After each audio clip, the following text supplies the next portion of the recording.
Baik, nama saya Ridho Kemudian Menrova dengan NIM 252302045. Saya mahasiswa semester 1 dari Fakultas Sains dan Teknologi dengan program studi agroteknologi.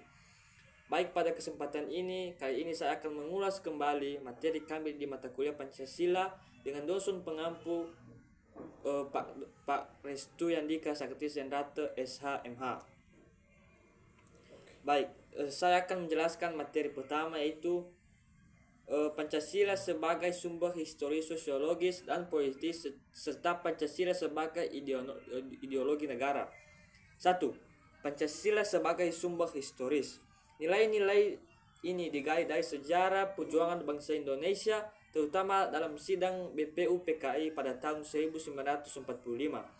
Tokoh-tokoh pendiri bangsa ini seperti Soekarno, Muhammad Yamin, dan Suepomo merumuskan Pancasila berdasarkan pengalaman dan cita-cita leluhur bangsa yang sudah berakar sejak zaman kerajaan dari pergerakan nasional. Secara historis, kita harus tahu Pancasila itu disahkan sebagai dasar negara pada 18 Agustus 1945 dalam sidang PPI PKI. Yang kedua, yaitu Pancasila sebagai sumber sosiologis, yang dimana nilai-nilai Pancasila ini mengakar kuat dalam realitas sosial masyarakat Indonesia yang majemuk. Yang pertama adalah nilai ketuhanan atau religiusitas, kemanusiaan, toleransi dan keadilan, dan persatuan semangat gotong royong, kerakyatan musyawarah, dan keadilan sosial pemerataan sudah menjadi bagian dari pandangan hidup bangsa secara turun-temurun. Pancasila ini berfungsi sebagai sarana persatuan atau integrasi yang dimana masyarakat Indonesia di tengah keberagaman suku, agama, ras, dan antar golongan. Yang ketiga yaitu Pancasila sebagai sumber politis, yang dimana Pancasila menjadi dasar normatif dalam penyelenggaraan negara yang tercermin dalam pembukaan UUD NKRI tahun 1945.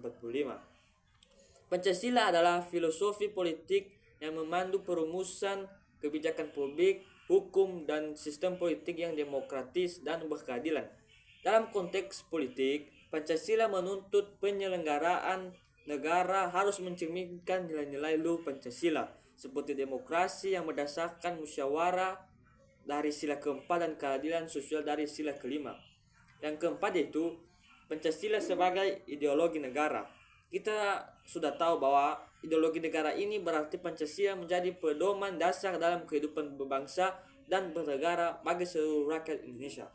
Pancasila bukan hanya sebagai dasar negara, tetapi juga sebagai pandangan hidup bangsa dalam mengatur seluruh aspek kehidupan nasional. Yang seterusnya itu materi dari Pancasila sebagai sistem etika. Pancasila sebagai sistem etika ini adalah kemampuan nilai moral, prinsip, dan norma yang menjadi pedoman perilaku manusia agar bertindak sesuai moral, adil, dan bertanggung jawab. Yang pertama yaitu nilai etika yang pertama itu terpadu dan konsisten.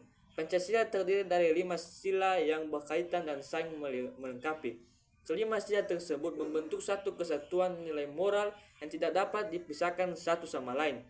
Pancasila tidak berdiri sendiri-sendiri, tetapi menjadi satu pedoman etika yang utuh. Etika yang kedua itu panduan moral dalam kehidupan sehari-hari. Pancasila berfungsi sebagai panduan moral bagi masyarakat Indonesia.